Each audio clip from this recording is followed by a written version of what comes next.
So you want sweet and sour chicken just like everybody at the Chinese restaurant, but you don't want sugar in it. Well, you've come to the right place. This is the Highway Groupies world famous sweet and sour chicken, no sugar added. It is delicious. So we start off with platano. What you see in the pot here is 5 platanos, and I put in about a centimeter and a half of water with a little bit of herba mara in there as salt. And the platano are ripe just like the ones that you saw in the opening picture there. They're not overripe, they're just ripe. So depending on how sweet you like it, you can set the ripeness the way you want. You notice that the Highway Groupie always uses a sharp knife. It just glides through, no pressure required. And we have it quartered so that it boils up easily. Okay, as I mentioned before, the herba mara is already in there, so we won't add any more to the pot.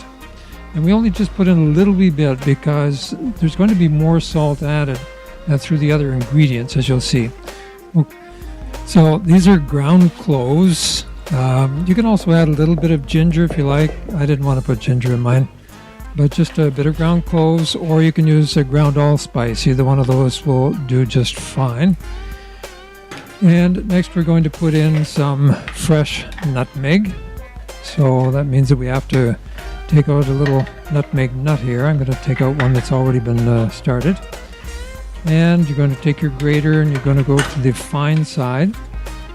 And we're going to grate this on the fine side of the grater. It doesn't take a lot of nutmeg, especially if it's fresh. If it's not fresh, maybe a little more. But we just want to add a little bit of a bite to it, and it also adds a little bit of flavor. Okay, now the next ingredient you have to trust me on. Okay, we're going to put in granulated garlic. Now, it sounds a little offbeat for something that's sweet and sour, but trust me, it works. So either granulated or powdered garlic will work just fine. So we just put in a little bit of that. Again, it's according to your taste, so you put in a little more, a little less, whatever makes you happy. Now this is wine vinegar, and we're going to put in roughly a tablespoon of wine vinegar. Again, it's according to your taste. If you like a little more sour, don't forget that the platanos add a little bit of sour on their own, so you don't need a lot. So I'm just putting in a tablespoon on this batch. If the platano was a little less ripe, I might put in less. If it's more ripe, then I might put in a little more.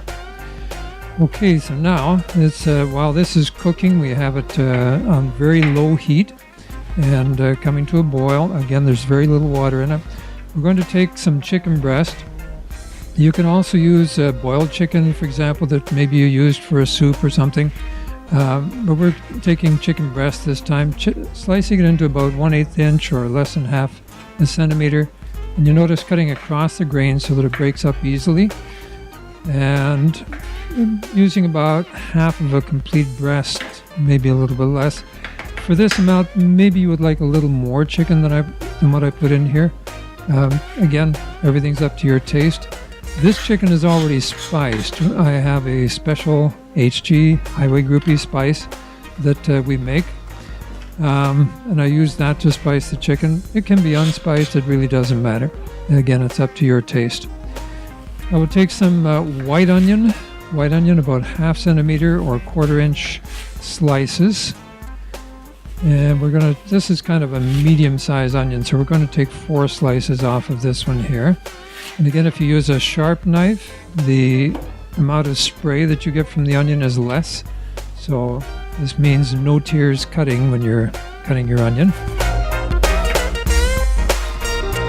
Okay, now we're chopping it into about 1/4 inch cubes, roughly. So not finely chopped, just diced, I guess you would say. Okay, dicing up the little bits at the end there well. Okay, now we set that aside once we have finished dicing it. Remember, always use the back of your knife when you're scraping your board. If you use the front of your knife, then you have to like dull knives. Okay, so now we have our ingredients ready to go into the mix. This is boiled down a bit now. It didn't take long, maybe 10 minutes at low heat, and it's all nice and soft. We just use a normal potato masher, and we mash this up so that it doesn't matter if it's a little bit grainy. It doesn't have to be absolutely smooth like a pudding, but you do want it to be sort of plasticky. If you put in too much water, you could always let it boil down a little bit before, so that more of the water is released.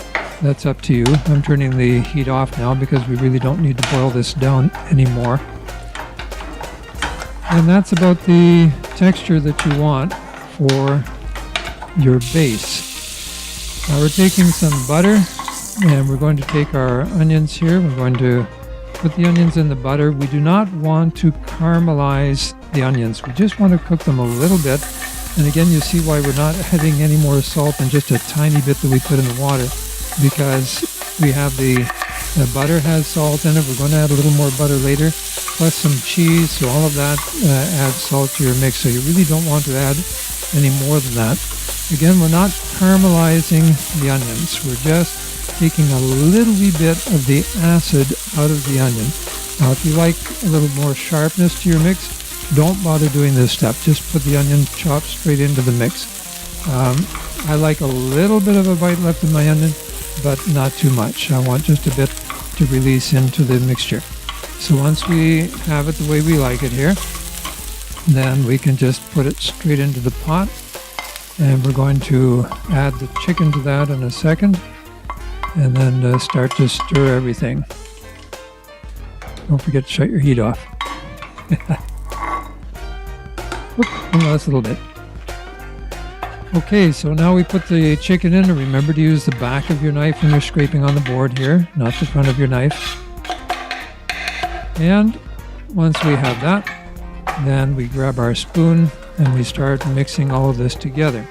So your spices have cooked into the platano, and now we're just mixing in the other ingredients. They don't cook in.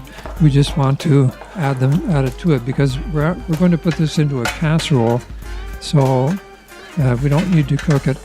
Now here's the casserole. If you like your casserole dish, then put a little coat of butter on it all the way up the sides and all across the bottom. Doesn't take a lot, just a little bit, but again, that's a little bit of extra salt there, so we don't want to salt our mixture. Every time we add something like this, we're adding a bit of salt, so we don't want to add any more ourselves. Okay, so now we have our pan totally greased. We take our base and we put the base in here. Try to spread it out as best we can, but then it wouldn't be hard. It's very malleable, so it's easy enough to spread out in the pan. The pan is about 17 centimeters by 27 centimeters, give or take, if I remember right. That's 7 inches by 11 inches. So now you spread it out on the bottom. If you like this a little deeper, some people do, then use a smaller pan for 5 platano, or use more platano, whichever. But this was the depth of my pan, so I'm going with what I have. The next ingredient is your cheese. This is a Kraft old cheese, or very old cheese actually, and we're going to use the coarse grater on our grater and prepare ourselves enough cheese to cover the entire top of our casserole. So good old cheese. Cheddar works best. You can use any other cheese, but cheddar has a bit of a bite in it, so that's why I like it. It also cooks up better. It gives you that nice browning. So we would need to spread it all over the top, and once you're done, it should be just like this, just covering all the top. Don't worry if there are little spaces, because it's going to melt and it'll cover those spaces, so don't worry too much about it. So we get our oven going. We've preheated it to 225 degrees Celsius. You can look up what that is in Fahrenheit. And we put it in about 2/3 of the way toward the top. And we're going to leave it there because this is baking. We're going to leave it there for about 15 minutes. After 15 minutes, this is the way it looks. Now, if you're using a broiler, use less time. But there's the kind of look that you want, a little bit of browning on the top, and there you go. Our sweet and sour chicken casserole with cheese.